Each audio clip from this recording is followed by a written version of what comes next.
l'ennemi de la destinée, tout comme nous avons déjà lu pour vous dans Nombre chapitre 22, histoire de gérer le temps. Je vais vous dire que ce message, le message que je m'apprête à vous présenter, il est en détail, c'est-à-dire il est élaboré en détail dans mon livre dont le pasteur vous a parlé du titre, c'est mieux comprendre et vaincre les esprits impurs. Donc dans le chapitre 10 de mon livre, ceux qui vont, disons, faire l'acquisition, ils pourront lire non seulement ce message, mais également d'autres messages particuliers que le Seigneur m'avait donné la révélation. Et pour commencer, je dois vous expliquer que l'ennemi de la destinée, c'est pas souvent celui auquel vous pensez. Ou disons, ce n'est pas souvent, il ne vient pas sous l'apparence que vous soupçonnez le plus souvent. Histoire de vous mettre en contexte, Israël est sorti d'Égypte. Arrivé sur les plaines de Moab, il se reposait, c'est-à-dire il campait. Mais deux choses doivent attirer notre attention ce matin. La première, c'est que il y a un peuple qui s'appelle Moab, c'est-à-dire ce sont les enfants de Moab, ou ce sont les Moabites. Qui sont les Moabites? Si nous faisons un saut en Genèse chapitre 19, on se rappelle que Lot qui est le neveu d'Abraham, Lot est sorti de Gomorrhe et de Sodome en feu avec sa femme et ses deux filles. Arrivé à une montagne, les deux jeunes femmes ont remarqué qu'il n'y avait pas d'homme, c'est-à-dire il n'y avait pas de mâle. Donc elles ont décidé tour à tour de coucher avec leur père. Dieu merci, les enfants ne sont pas là, on peut parler, on peut dire ça. Elles ont décidé d'avoir des relations avec leur père. Donc Moab est issu de la relation d'un père et de sa fille. J'aimerais commencer par vous faire remarquer une chose. Les filles de Lot ont doublement péché contre le Seigneur. Premièrement, c'est lorsqu'elles se sont séparées d'Abraham avec leur père. Et deuxièmement, c'est lorsqu'elles ont décidé de ne pas attendre que le Seigneur leur amène des maris. Ce matin, j'aimerais dire à tous les jeunes femmes, les jeunes hommes qui m'écoutent, attendez le Seigneur, attendez que le Seigneur vous donne un mari. N'allez pas contracter des relations, des alliances souillées, des alliances incestueuses, des alliances sales, des alliances mauvaises. N'allez pas épouser votre cousin pour une résidence. Car le Seigneur qui vous a amené là où vous êtes, il peut aussi vous donner un mari.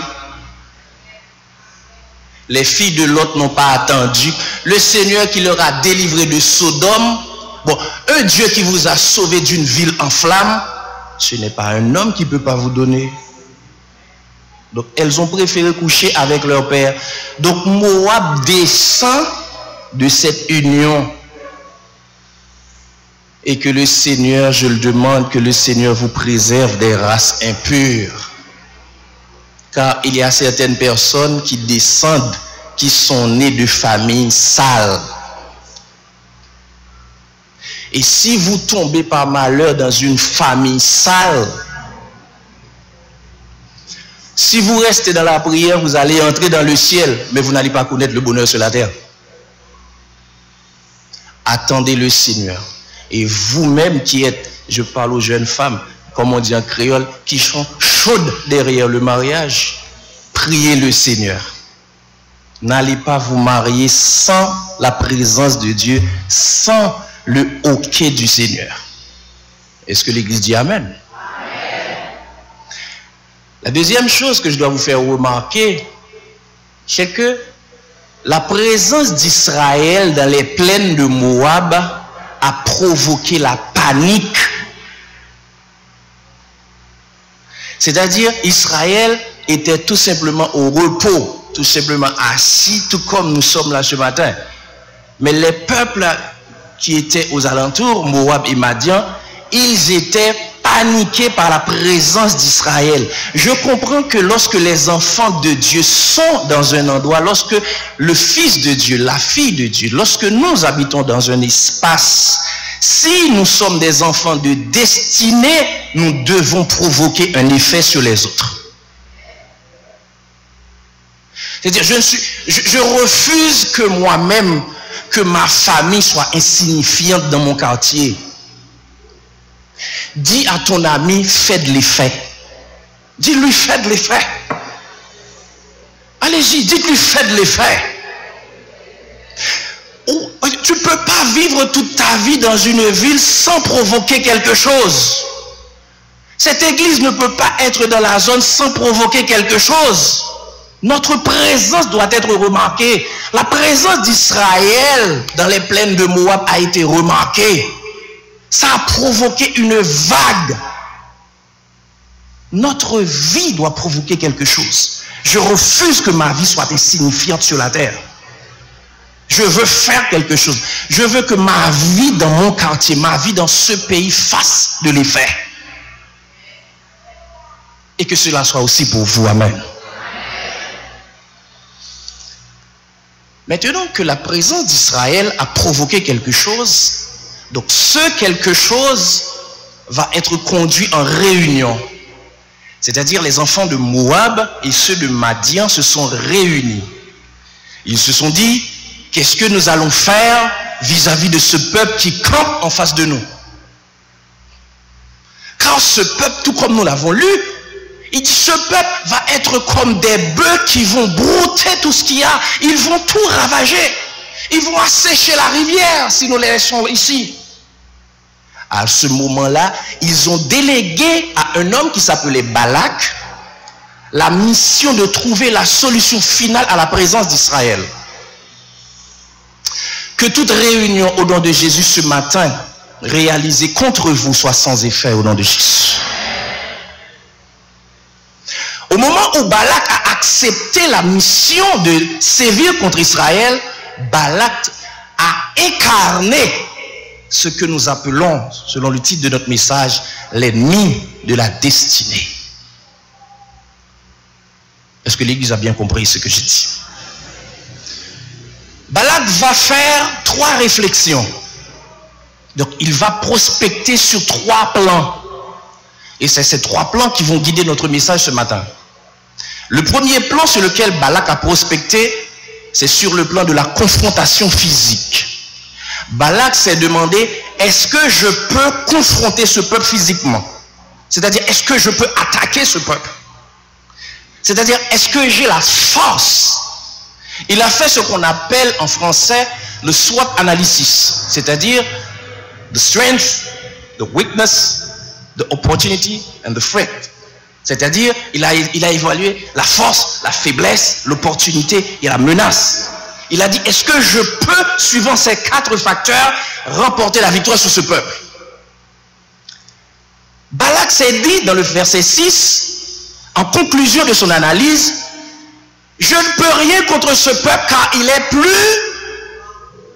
est plus puissant que moi. Ce n'est pas un juif, ce n'est pas un des enfants d'Israël, ce n'est pas un messager qui est venu lui dire que tu ne peux pas battre ce peuple. C'est lui-même qui a conclu après son analyse, je ne peux rien faire contre ce peuple. Aujourd'hui, vous savez, nous autres chrétiens évangéliques, nous prions beaucoup, nous jeûnons beaucoup, nous adorons beaucoup, mais nous sommes très peu intelligents. Je vais vous dire pourquoi. Si vous regardez ou si vous faites une visite sur la montagne, sur les montagnes de Boutillier ou les autres montagnes, quel que soit leur nom, vous allez voir qu'il y a plein de gens sur ces montagnes en train de crier à l'Éternel, en train de prier. C'est intéressant qu'un peuple prie de la sorte. Mais la question va être intéressante, c'est lorsque vous vous approchez et essayez d'entendre les sujets de ces prières. Quel est le thème de ces prières? Pourquoi est-ce qu'ils prient? Figurez-vous que certains passent 3-4 jours sur la montagne à prier parce que quelqu'un leur a pointé du doigt et a dit tu ne seras rien dans ta vie. Bon, imaginez que quelqu'un passe 3 jours sur la montagne à prier parce que quelqu'un leur a pointé du doigt au visage et a dit tu ne seras rien dans ta vie. Maintenant, imaginez que 10 personnes lui disent la même chose. Ça fait 30 jours. Et si ça devient 100 personnes, ça va faire 300 jours. Soyez intelligents.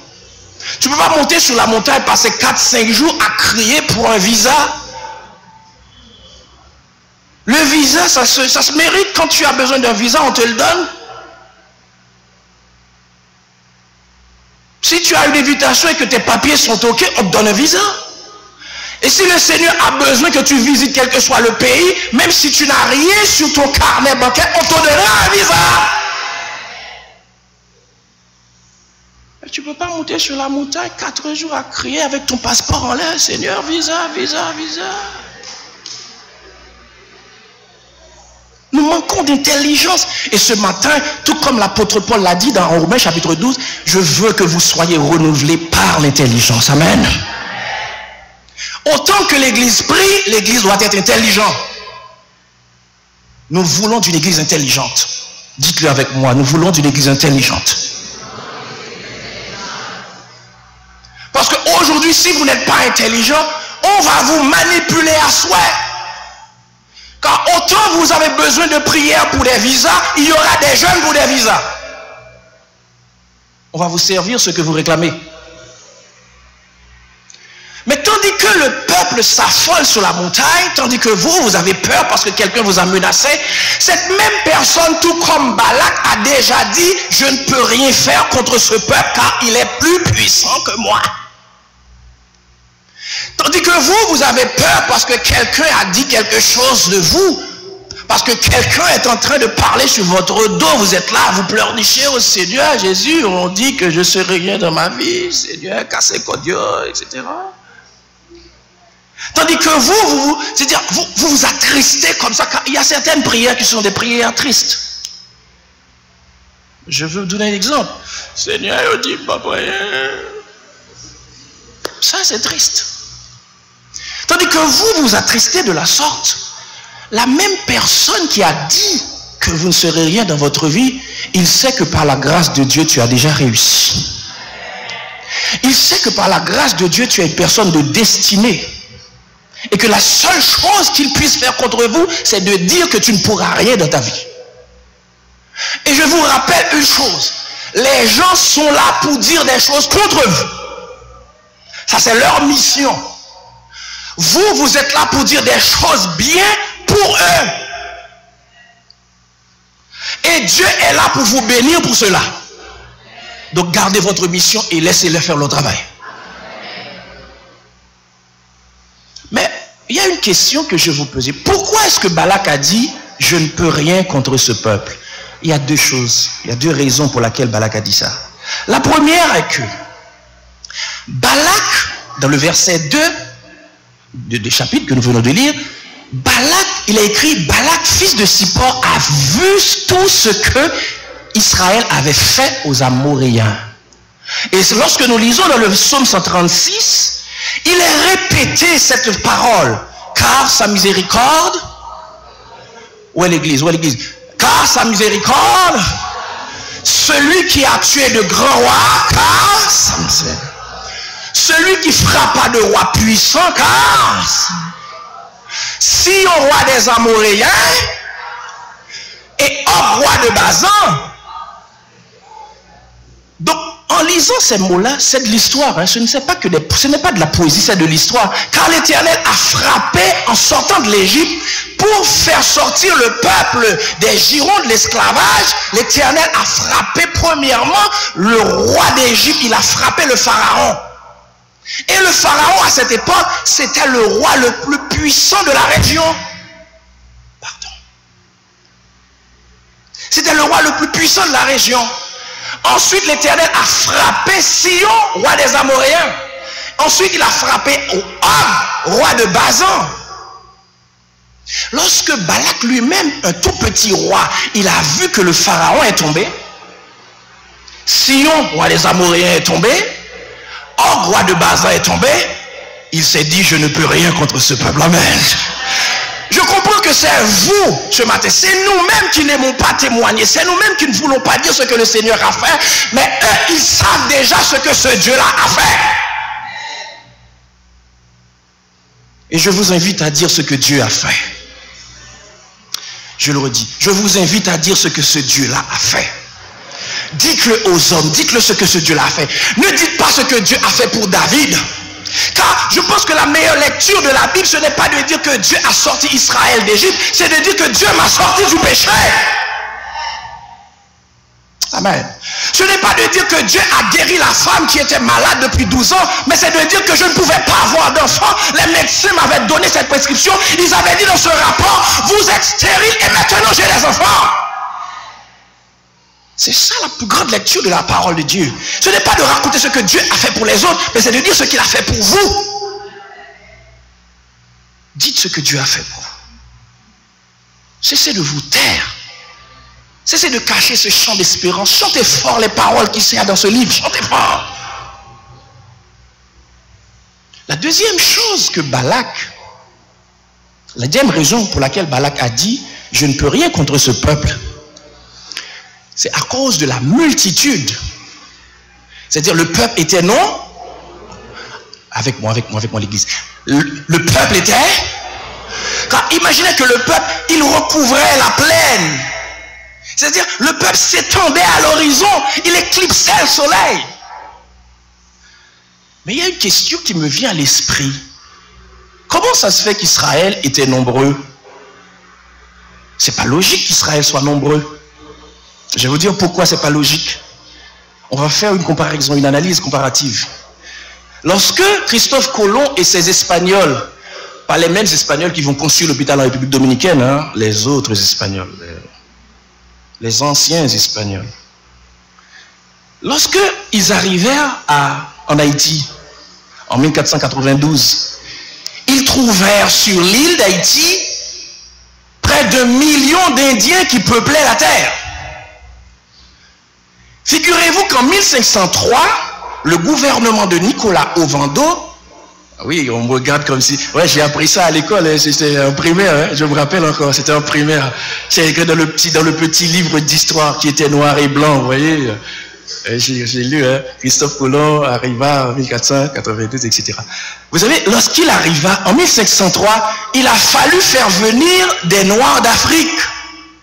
Les Noirs d'Afrique, c'est-à-dire nos parents, nos grands-parents, il a fallu les faire venir. Pourquoi? C'est parce que entre 1492 et 1503, les 1 million d'Indiens ont été disséminés. Ils ont été exterminés.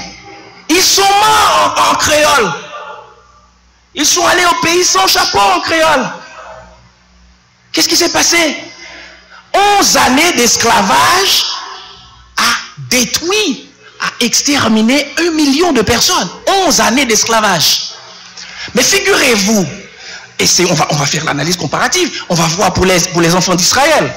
Les enfants d'Israël, lorsqu'ils entraient en Égypte, c'est-à-dire le moment où ils partaient, c'est-à-dire lorsqu'ils laissaient Canaan pour aller rejoindre Joseph en Égypte, en Genèse 46, verset 27, ils étaient au nombre de 70. Allez avec moi, on va faire ça, il faut que nos auditeurs écoutent. Ils étaient au nombre de 70. Mais en Exode chapitre 12, les versets 37 et 38, il est précisé que lorsque ce peuple revenait d'Égypte, ils étaient 600 000 hommes de pied. Cela veut dire qu'il y avait 600 000 garçons. Pardonnez-moi, c'était des garçons. C'est-à-dire des hommes vaillants, des garçons comme ça.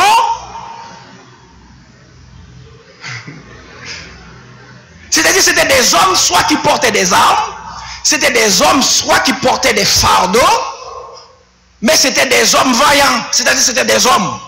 C'est-à-dire, en d'autres termes, on n'a pas compté ni ma femme, ni ma fille. Mais non plus pas compter les étrangers qui étaient avec eux. Oui, il y avait des étrangers. Si. Des étrangers ont profité de la sortie. Des étrangers ont profité de la libération. Je comprends ce matin, avant de continuer, je comprends ce matin que cet évangile, cette prédication, cette puissance, cette parole de délivrance n'est pas à nous. C'est une parole qui appartient au monde. Et lorsque Dieu va vous sortir de là où vous êtes, lorsque Dieu va vous faire bénéficier de cette grande délivrance, la voisine va en bénéficier aussi. Le chant que tu chantes le matin au réveil, il ne couvre pas que ta maison, il recouvre aussi la chambre de la voisine. Amen. Le somme, quand tu dis Dieu est pour nous un refuge, un appui, lorsque la voisine écoute, même si elle ne sait pas de quel Dieu dont tu parles, mais si elle est entravée, si elle est vraiment barrée, elle peut dire le Dieu que la voisine a. C'est-à-dire, ils ont profité de la délivrance. On va revenir à notre mathématique. Ils étaient 70 en entrant en Égypte.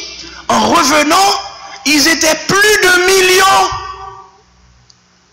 La conclusion est que l'esclavage a détruit 1 million d'Indiens en 11 ans et l'esclavage a augmenté les Juifs.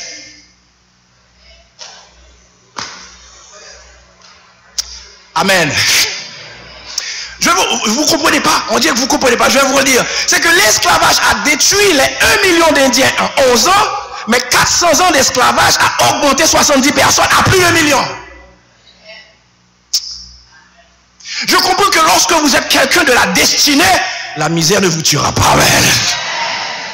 Je comprends lorsque vous êtes un enfant de la grâce de Dieu, le chômage ne va pas vous tuer. Donc je refuse que vous cessiez de prier parce qu'il y a un an que vous ne travaillez pas. Vous ne pouvez pas cesser d'adorer notre Dieu parce que vous n'avez pas mangé ce matin. Non. Je vous assure par la grâce de Dieu, ce n'est pas la misère, ce n'est pas la privation, ce n'est pas l'affliction qui va vous tuer. Lorsque vous êtes un enfant de la destinée, les privations vont vous endurcir. Amen. Et je le déclare au nom de Jésus, que l'affliction vous endurcisse. Que vous soyez plus forts par la grâce de Dieu. Mais il y a une raison pour laquelle les enfants d'Israël avaient augmenté et qu'ils n'avaient pas diminué.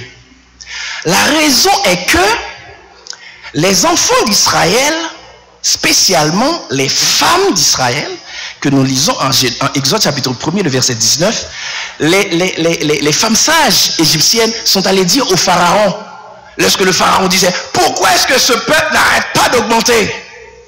Mais les femmes, ils ont dit, c'est que les femmes hébreux, elles ne sont pas comme nous les égyptiennes. Amen.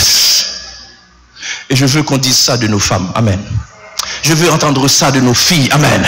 Je veux entendre dire ça de ma femme et de ma fille. Je veux qu'on dise, les femmes chrétiennes ne sont pas comme les autres.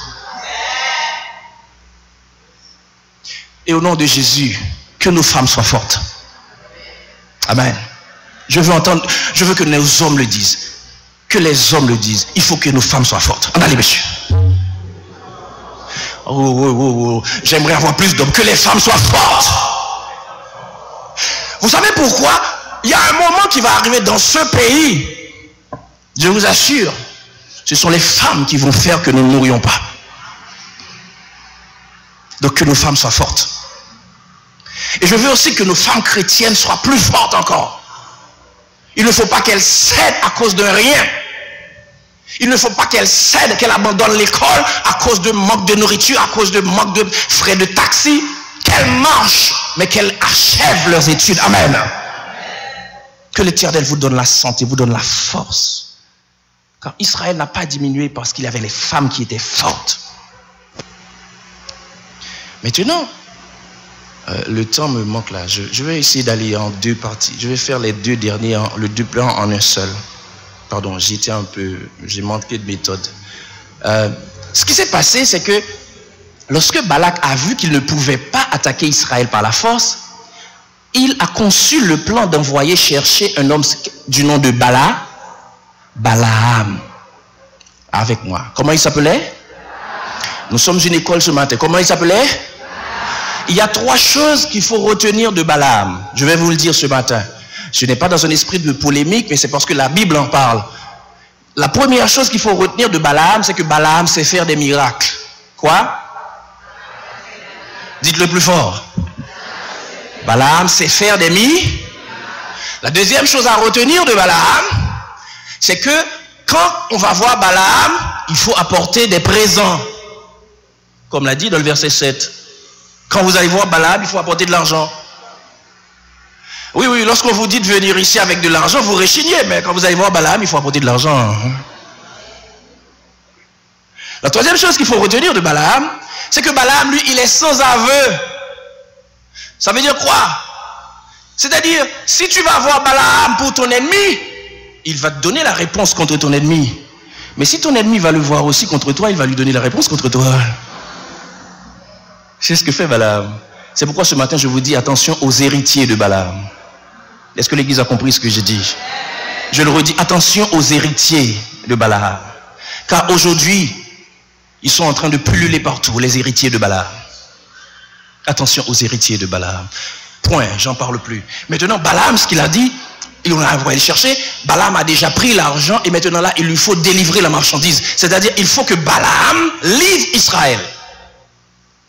Mais Balaam s'est rendu compte d'une chose, c'est que Israël est un peuple de destinée.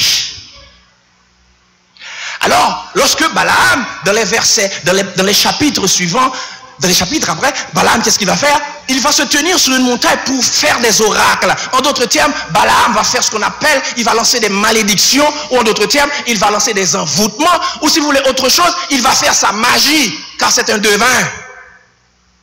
Mais la première chose, je vais vous résumer, la première chose que Balaam a dit à Balak, ce peuple que vous voyez là, il est descendant de Jacob.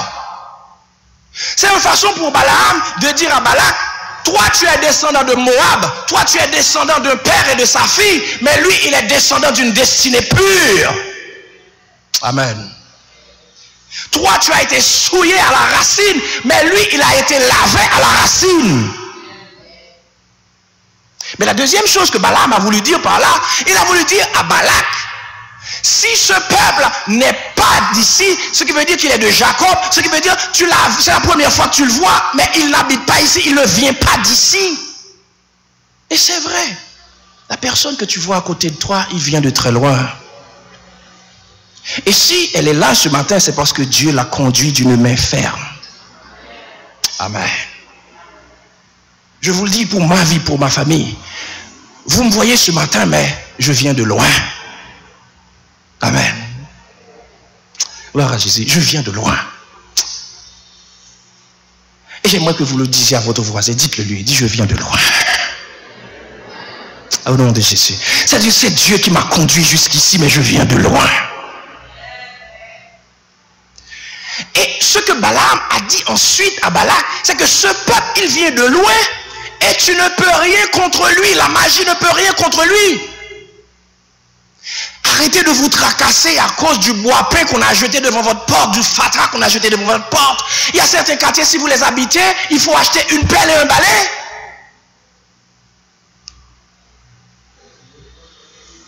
Vous êtes venu habiter dans le quartier, vous ne pouvez pas demander à Dieu de changer tout le monde, de convertir tout le monde à cause de vous. Soit vous laissez le quartier, soit vous balayez.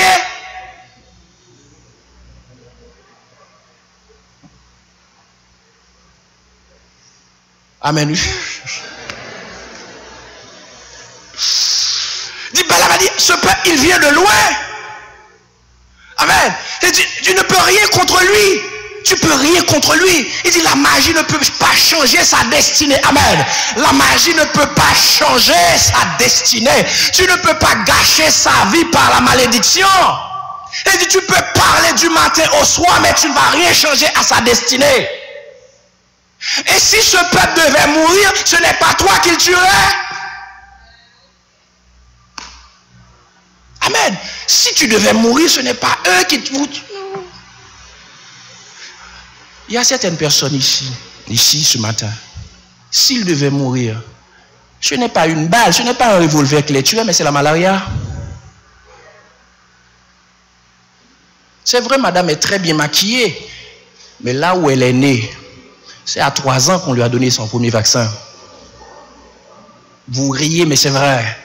Sa mère ne savait pas qu'il fallait vacciner à la grossesse. Il y a certaines personnes qui existent ce matin. Ce n'est ni les vaccins, ce n'est ni la nourriture, mais c'est la grâce de Dieu. Amen. C'est-à-dire, tu ne peux rien contre lui. Tu ne peux rien faire contre lui.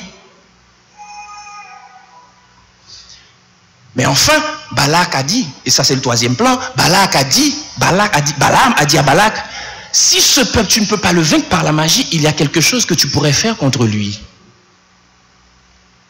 Et c'est ce que nous voyons maintenant, c'est ce que nous trouvons maintenant dans Apocalypse chapitre 2 qui nous parle, chapitre 2 verset 14, qui nous parle de la doctrine de Balaam, et aussi Nombre chapitre 31, verset 15 et 16, qui nous parle du conseil de Balaam à Balak. Balaam a dit à Balak, ce peuple, il a un talon d'Achille. Ce peuple, il a une faiblesse. Sa faiblesse, ce n'est pas la magie. Sa faiblesse, ce n'est pas la malédiction. Sa faiblesse, ce n'est pas la médisance. Sa faiblesse, ce n'est pas de jeter des ordures devant sa maison. Non. Sa faiblesse, c'est de lui proposer une autre alliance que celle qu'il a eue avec son Dieu. C'est pourquoi j'ai mis dans mon message, attention aux alliances que vous établissez. Pourquoi Balaam a dit à Balak, propose une alliance à Israël. Tu ne peux pas les vaincre par la force, mais propose-leur une alliance. Laquelle alliance sera? Tu vas envoyer les Moabites, mais avant de les envoyer, tu vas les habiller. Tu vas faire en sorte que les Moabites, les femmes Moabites, elles vont s'habiller autrement que les femmes israélites. C'est-à-dire, habille les femmes moabites, maquille-les, peigne-les, parfume-les, mais aussi évite de les trop couvrir, parce que les femmes israélites, elles sont recouvertes de la tête aux pieds, mais que les Moabites soient plus en valeur, soient plus en vue. Vous comprenez ce que je veux dire, hein? Elle dit qu'elle soit mieux, mais peu habillée. C'est très important la nuance. Hein? Qu'elle soit mieux, mais peu habillée. Car les hommes israélites, ils reviennent de l'esclavage, ils n'ont pas encore vu de femmes parfumées.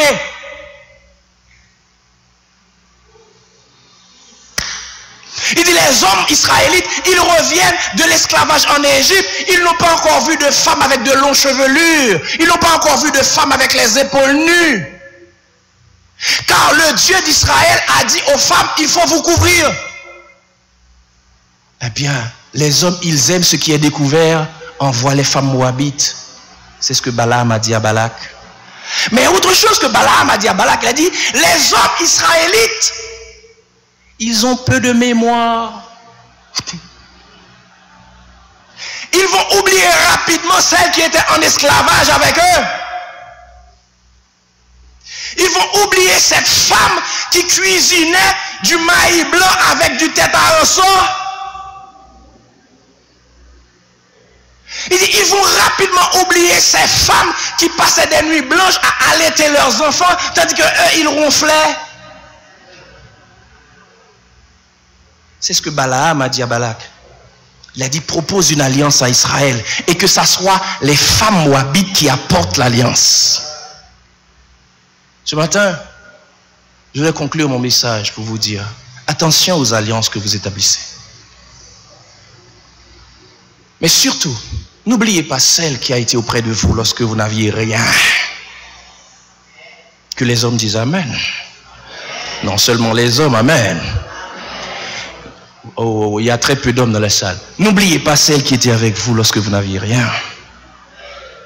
N'oubliez pas celle qui vous supportait, celle qui a laissé la maison de sa maman malgré les autres, malgré la résistance familiale, malgré les interdictions, malgré que maman avait dit non, je ne veux pas de ce monsieur-là. Il a l'air de frère protestant. Ces frères protestants, ils n'ont qu'un seul pantalon. Mais elle a dit oui parce que Dieu lui a dit de dire oui. Mais n'oubliez pas lorsqu'elle dormait avec vous, un seul oreiller, vous partagez le seul parfum, vous ne pouvez pas en avoir deux. Elle lavait le pantalon le soir pour que vous travailliez le matin. Chaque soir, elle lavait le pantalon. N'allez pas vers des Moabites lorsque vous avez une augmentation. Que les hommes disent Amen. Je ne sais pas, chaque fois que je parle de cette partie, les hommes sont froids. N'allez pas vers les Moabites lorsque vous avez l'augmentation, lorsque le chèque arrive à la fin du mois. N'allez pas vers la Moabite. Amen. Amen. Amen. En créole, on dit, il faut changer sa chemise pour celui qui s'est sué dessus. Hein? Celui qui est en sueur pour vous, il faut changer sa chemise. Elle n'est pas qu'en sueur, elle est trempée à cause de vous. Elle a tout abandonné pour vous. Rappelez-vous celle qui a souffert pour vous. Mais aussi, rappelez-vous l'église qui a souffert avec vous. Rappelez-vous les amis qui étaient auprès de vous, qui battaient les nights, comme on disait, on battait les nights. Je ne sais pas si c'est avec des cuillères, mais vous battez les nights. Qui priaient avec vous le soir dans les veilles de nuit. Lorsque Dieu aura ouvert cette grande porte pour vous, revenez dire merci. N'abandonnez pas celle qui était en Égypte avec vous. N'allez pas nouer une nouvelle alliance autre celle que Dieu vous a déjà fait signer. Que Dieu vous bénisse ce matin. Que la grâce de Dieu soit avec vous ce matin. Que la présence de Dieu reste dans cette église ce matin. Garde l'alliance que vous avez avec votre Dieu. N'ayez pas peur de ce qu'on dit de vous, car ils savent qu'ils ne peuvent rien. N'allez pas nouer une nouvelle alliance autre celle que Dieu vous a déjà fait signer. Que Dieu vous bénisse ce matin. Que la grâce de Dieu soit avec vous ce matin. Que la présence de Dieu reste dans cette église ce matin. Garde l'alliance que vous avez avec votre Dieu. N'ayez pas peur de ce qu'on dit de vous, car ils savent qu'ils ne peuvent rien contre vous. Que Dieu vous bénisse.